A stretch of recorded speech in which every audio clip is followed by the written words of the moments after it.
Welcome to a brand new episode of the Jampack Report today for December the 10th of 2019. Of course, my name is Samuel Adams, and this is a daily gaming news podcast meant to bring you the hottest news from around the industry 5 days a week, Monday through Friday, right here on YouTube and podcast services around the world. So if you enjoyed the show, you like what you see, subscribe and keep yourself in the know every single weekday. And traditionally, I say, hey, we've got some big news to cover today. That stands true because 2K Games officially announces that it's working on a brand new Bioshock, and there's a studio dedicated to it entirely. We will talk more about the big reveal that was making the rounds yesterday. On top of that, we are going inside the target specs of the next Xbox Project Scarlett Anaconda and Lockhart, according to Windows Central. Then, a big piece of info for sports fans out there. MLB The Show is going multi-platform starting in 2021. Then we'll talk about Redbox no longer renting video games. They're breaking my heart. Then Bayonetta and Vanquish remasters are officially on their way. And finally, if you are on PS4, you can finally play Minecraft with your Xbox buddies and other players. But without further ado, let's go ahead and dive into today's top gaming news. First off, 2K Games officially announces it's working on a new Bioshock. Today, 2K Games announced the formation of a new studio called Cloud Chamber to work on the next Bioshock game, a game that's still a few years out from release according to the publisher. A collective of storytellers eager to push the front lines of interactive entertainment by making unique, entertaining, and thoughtful experiences that engage the world, Cloud Chamber will build its team at two locations, 2K's San Francisco Bay Area headquarters in Novato, California, as well as in Montreal, Quebec, which marks the first ever Canadian office for a 2K studio, the company said in a press release. In addition, 2K announced that Cloud Chamber has started to work on the next iteration of the globally acclaimed Bioshock franchise, which will be in development for the next several years. Now, I want to pause. According to Jason Schreier at Kotaku, this game has actually already been in development since 2017. At least the current version of it has, so that's an interesting tidbit to add to the mix. Cloud Chamber is being headed by Kelly Gilmore, previously of Firaxis Games, acquired by 2K back in 2005, and best known for the Civilization and XCOM strategy games. While Ken Levine, who directed Bioshock 1 and Infinite, is not affiliated with the project at all, Gilmore told IGN in an email that a series alumni, Hoagie De La Plante, creative director on Bioshock 1 and 2, Scott Sinclair, art director on Bioshock 1 and Infinite, and Jonathan Pelling, art team creative director on Infinite, will be working on the new game at Cloud Chamber. Our team believes in the beauty and strength of diversity in both the makeup of the studio and the nature of its thinking, Gilmore said in a press release. We are a deeply experienced group of game makers, including many responsible for Bioshock's principal creation, advancement, and long-standing notoriety, and honored to be a part of the 2K family as stewards of this iconic franchise. The last game in the series, Bioshock Infinite, released in 2013. While there had not been a lot of talk about the next game in the series, Kotaku reported last year that some developers at Hangar 13 had gone on to work on a new Bioshock project, codenamed Parkside, following the release of Mafia 3 and a turbulent year that eventually resulted in big layoffs. And so this is very good news. Of course, for those that don't know, Bioshock is a legendary franchise. I mean, truly, it has some of the best memories for me when it comes to the PlayStation 3 and the Xbox 360 generation. There are specific moments in those games that defined that generation for a lot of people. And of course, Infinite is phenomenal as well. Now, if you have not played the Bioshock games, of course, the collection has been released. You can get the entire experience if you did so choose on the modern platforms. But when it comes to the next Bioshock game, I'm just glad to know that it's officially happening. Of course, industry insiders have been hinting that something has been coming for years, but to see that it finally is becoming a reality, and to see that an entire studio with two locations has been devoted to the development of Bioshock in the future is something that definitely is exciting for me. Now, what I don't want to happen is for Bioshock to become somewhat of an annualized franchise or something to be expected, because I think that the giant gap in between Infinite and this new game is going to really lend itself to perfecting the new Bioshock and enhancing that original experience. Because whenever you have a game that just gets churned out a couple of years at a time, it becomes kind of lackluster in a way, and it becomes expected. I like developers and publishers to keep me on my toes. So with that being said, very excited to see what the next big Bioshock project is, but hopefully this new studio that is devoted to the new Bioshock game will also get the chance to work on other projects projects as well, because whenever you confine a studio to one specific thing, they become very, very proficient and efficient at doing that one specific thing, but then you kind of restrict those people to doing that one specific thing. So hopefully that won't be the case. However, you could be playing the next Bioshock game. In fact, I would say you are almost definitely going to be playing the next Bioshock game on the Project Scarlett Anaconda and Lockhart consoles. Of course, the next big Xboxes, because now we have multiple, plural. Exciting. Microsoft is gearing up to reveal Xbox Scarlett in full in the near future, and we finally got some credible information on the target specs, says Jez Corden over at Windows Central. Microsoft is gearing up to reveal a two-pronged attack. It has been very prolonged. Attack for the next-gen consoles, complete with a more affordable SKU dubbed Lockhart and a more beastly premium SKU codenamed Anaconda. We have no idea what the next-gen consoles will look like or be officially named when the time comes, but we do now have a credible idea of what specs these systems are targeting. We believe this information we've received below from multiple sources, but as always, take these rumors with a pinch of salt until we get official confirmation from Microsoft itself. Plans can and do change as we move towards production. Xbox Scarlett is due to launch in 2020 in time for the holiday season. In the 2019 reveal video, Xbox Cloud architect Kareem Cowdrey said Scarlett could eat monsters for breakfast, and indeed Anaconda looks as though it will be able to. According to several sources familiar with Microsoft's plans, Anaconda is targeting around 12 teraflops of computing power compared to the Xbox One X's 6 teraflops and the Xbox One S's 1.4. Lockhart, conversely, will support around 4 teraflops, and according to marketing materials we have seen previously, it is being positioned as the most affordable entry point into next-gen experiences. It's important to note, however, that TF does not really tell the entire story of next-gen systems, owing to piles of custom tech Microsoft is planning to bake into these consoles, of course TF being teraflops. For example, Microsoft already spoke about how ray tracing will be a factor in next-gen systems, and while Lockhart has less raw power than the X, it will have capabilities that elevate it further than the X in various ways. Both Lockhart and Anaconda reportedly sport 8 CPU cores targeting around 3.5 GHz, with Anaconda reaching a bit higher per core than Lockhart.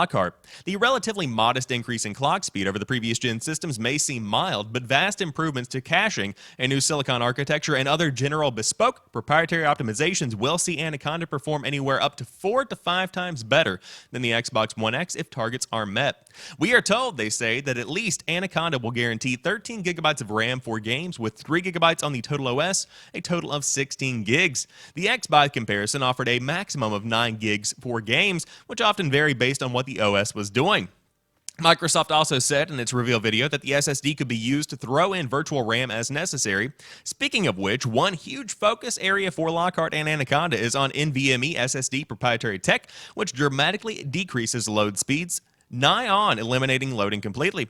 Gaming with loading times anywhere up to a minute will be reduced to mere seconds as a result of these SSDs and the inclusion of Project xCloud across all Xbox systems, which will allow you to start gaming via streaming while waiting for games to download locally. Next Gen is about saving you time, increasing read speeds by gigabytes per second, while also providing cutting-edge visuals that will elevate games to all new heights. We've been told that while many games will function across generations, Next Gen features such as ray tracing for dynamic reflections and the like will most probably be exclusive to Lockhart and Anaconda, requiring new APIs that come as part of Game Core OS, which is also part of the Windows Core OS effort we have been covering, they say. That said, Scarlett will be able to run all previous gen games that are available on Xbox One today, including backward-compatible games, as Microsoft has already announced. Similarly to the Xbox One X, games with unlocked frame rates and dynamic resolution will perform better on Scarlett, once again, being able to take advantage of the improved hardware. For example, Monster Hunter World struggles to maintain 60 FPS on the Xbox One X, even in its performance mode. But even without an update, it should manage to hit its target FPS without an issue on Scarlett. Games will also be able to take advantage of the increased SSD loading speeds on the newer consoles as well without needing an update. As noted, always take rumors with a pinch of salt, but we are confident in our sourcing on this. It's difficult to do direct comparisons between Scarlett consoles and off-the-shelf PC parts due to unknown quantities in Microsoft's proprietary optimizations. The proof, as always, will be in the pudding. Plans can change between now and then. Looking at you, Surface Mini, but it's looking almost certain that Project Scarlett is in fact 2 console SKUs across Lockhart and Anaconda, with Anaconda representing the higher end and Lockhart representing a more affordable entry point into next-gen features. Either way, across Scarlett, bigger investment in games and Project xCloud, 2020 is looking incredibly exciting indeed. There's a lot to break down here, but I think the big thing to focus on here is the CPU and, of course, the teraflop amount of the next big Xbox. Of course, Anaconda, Project Scarlett, that's going to be the big one. That's going to be the competitor to the project that PlayStation is working on now, officially confirmed to be the PlayStation 5.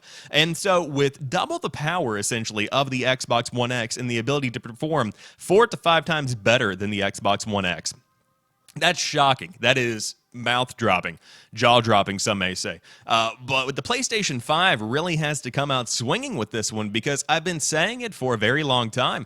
When it comes to the next generation, you can't write Xbox off. Just because PlayStation has a very strong foothold does not mean it's going to be solidified for the next generation.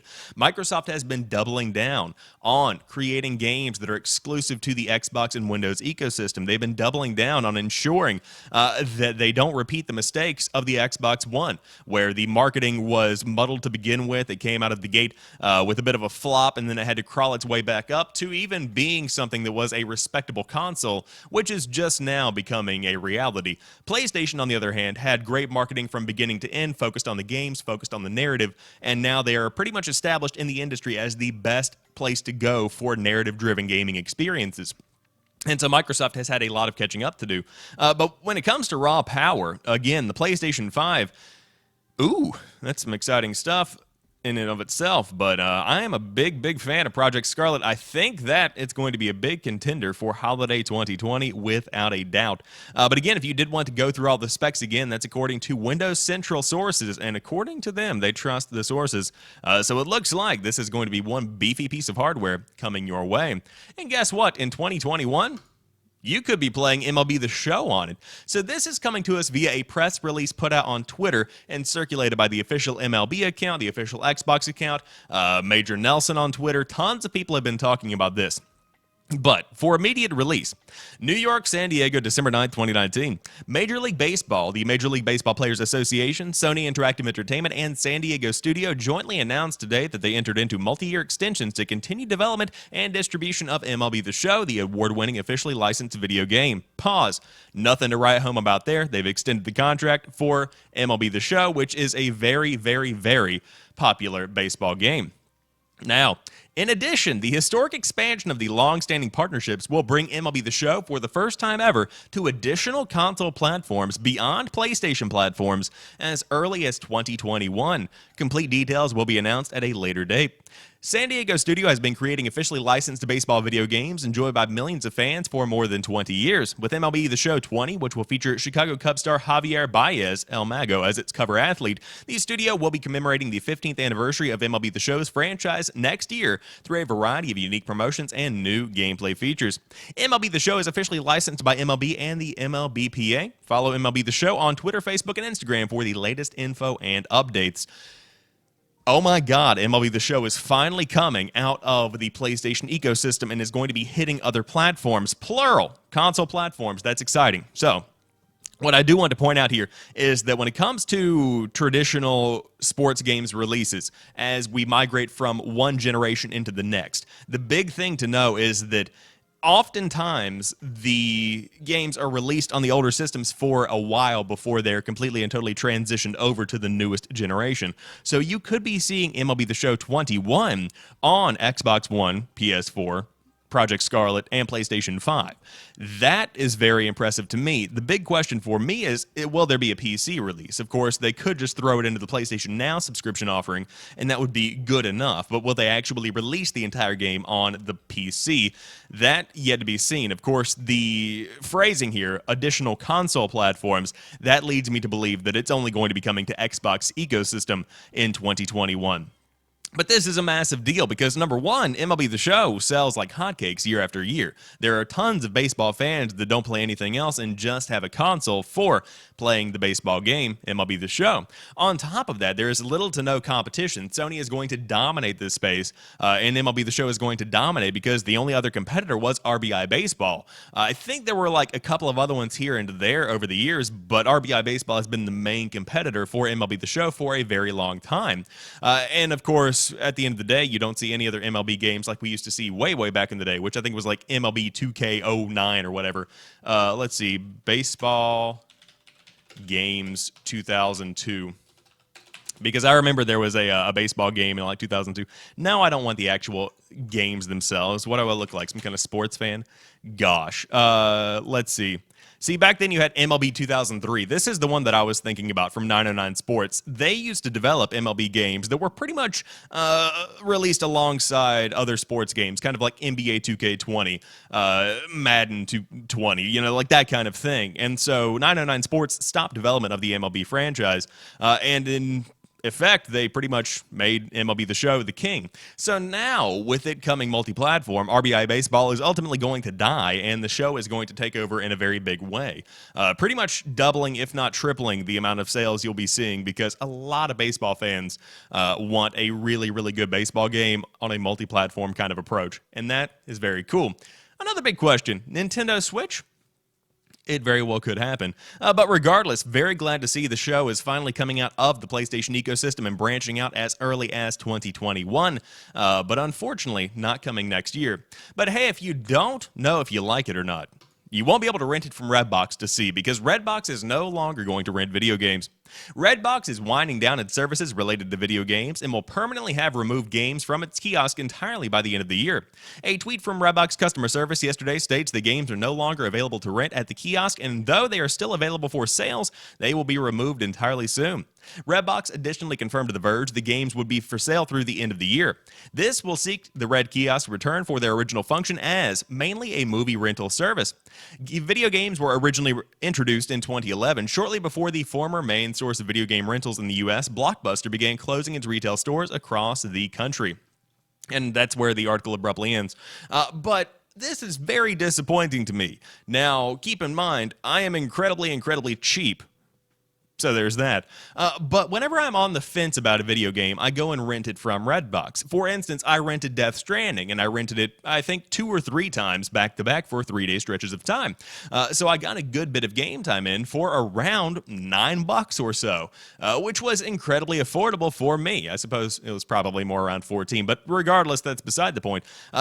It's a very good way to try out games and make sure that you like them before you go all in and spend $60 on them. And then by the time you finish it, it might be out of the return policy. It might not have had a return policy. Redbox was the best way to give video games a whirl outside of the digital demo that you can download for some games. And so now there's this gap that's been left. And I feel like this is going to definitely put a damper on things when it comes to how much I spend time at Redbox. And I feel like a lot of gamers would echo the same sentiment. I won't be going to Redbox anymore. I might rent the occasional movie, but ultimately I went to Redbox to find games. And so that's a big disappointment for me. I think they're definitely dropping the ball on this one because there is a market for rentable video games, and there aren't too many competitors in that market.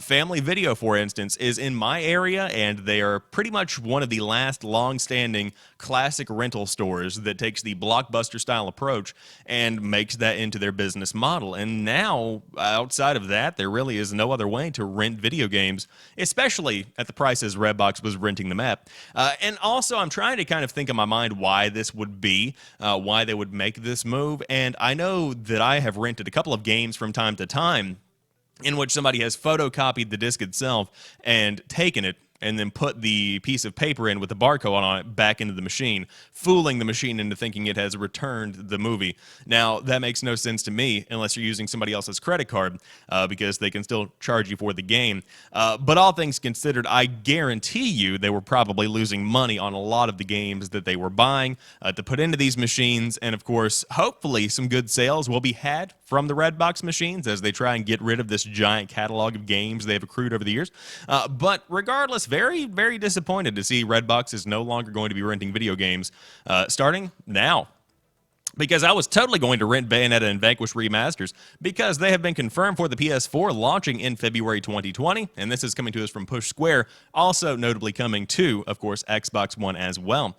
Following rumors late last week of a supposed Bayonetta and Vanquish remaster making its way to current-gen consoles, the release has now been confirmed for a PS4 launch alongside Xbox One with a glitzy reveal trailer. Both games release on the 18th of February 2020, and physical buyers can snag a Steelbook edition if they feel so inclined. The package brings together two of Platinum Games' very best titles of the previous generation with 4K visuals and a boost in frame rate up to 60. You will be able to purchase them separately or as a bundle on the PlayStation Store or Xbox Live Marketplace for $39.99 a piece. Or $39.99 as a bundle. And pre-ordering digitally means you get two exclusive themes. Not bad at all considering 2020 is looking rather quiet before the March onslaught. Will you be picking up this double pack on PS4 or the Xbox One? Personally, maybe. I've said it before and I'll say it again, this is a very impressive pack of games right here because for those that don't know, Vanquish, a very fun cover-based shooter, Bayonetta, one of the best action games of all time. It is highly acclaimed, highly enjoyed, highly appreciated, and I think that's really what I want to talk about here. Now, I will say, if this is the remastered gameplay, it's not the best looking remaster I've ever seen. I don't know if I'm just used to seeing remakes that have been rebuilt from the ground up, but I suppose the biggest improvement here is going to be up-resing and, of course, more frames per second. But ultimately, if you can get them both in a bundle for $40 with the best version of the games to date, then by all means, sure, why not? As I said before last week when we were talking about the leak itself, I would love to see a Bayonetta collection released where it had two, which of course is pretty much exclusive to the Wii U and the Nintendo Switch, because if you release one game, Bayonetta, on multiple consoles, you're going to have fans that want to play that sequel on the same consoles they played the original on. But I digress, that's just me being nitpicky. However, if you did want to get the Bayonetta and Vanquish 10th Anniversary Bundle, it's coming out next year, February 18th, 2020, for 40 bones. But until then, you can keep playing Minecraft, and if you're on PS4, you can now play with your friends because crossplay support has now been added with the Bedrock Edition. Players across PC, PS4, Switch, and Xbox One, as well as mobile, can now all play together.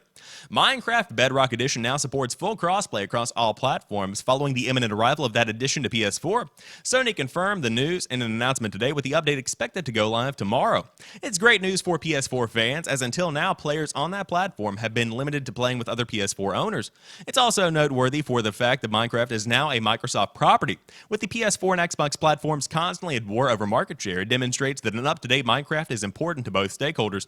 What's next? Master Chief skins in The Last of Us Part 2? Joke, obviously. Of course, this crossplay functionality only applies to the Bedrock Edition, i.e. the edition available on the Microsoft Store. If you are still using Java Edition, which if you're into modding you probably are, then you'll still be restricted to playing with other PC users of that version. Of course, that's only on PC.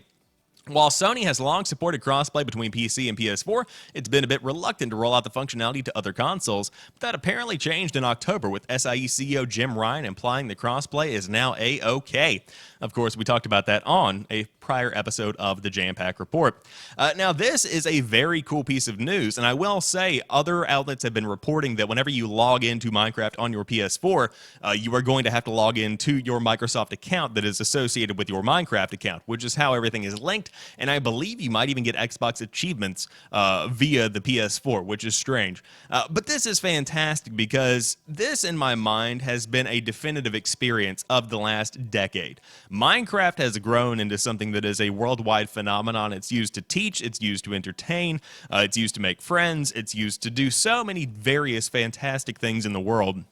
And to be able to do fantastic things with your friends, regardless of where they play, is foundational to what gaming should be. And so it's very cool to see that the Bedrock Edition is now officially getting crossplay on the PS4, and a full release at that. So if you did want to dive in, again, Minecraft getting that full update in just a couple of hours. Days even? Later this week. But regardless, that rounds out today's episode of the Jampack Report. If you enjoyed this one, be sure to drop me a like down below and let me know what you thought about today's stories, because it's always a good time, and always we were jam-packed with a ton of today's biggest news. But until tomorrow, you guys can always check me out on twitch.tv/Samuel Adams. I'm trying to stream pretty much every night. We're going to be getting a schedule going shortly, so if you did want to hit that follow button, a link will be down below. And on top of that, you can always follow me on Twitter to stay up to date and informed with the latest gaming news, personal stories, and memes. Lots of memes. But until next time, you guys have a phenomenal, and I will talk to you soon. Peace.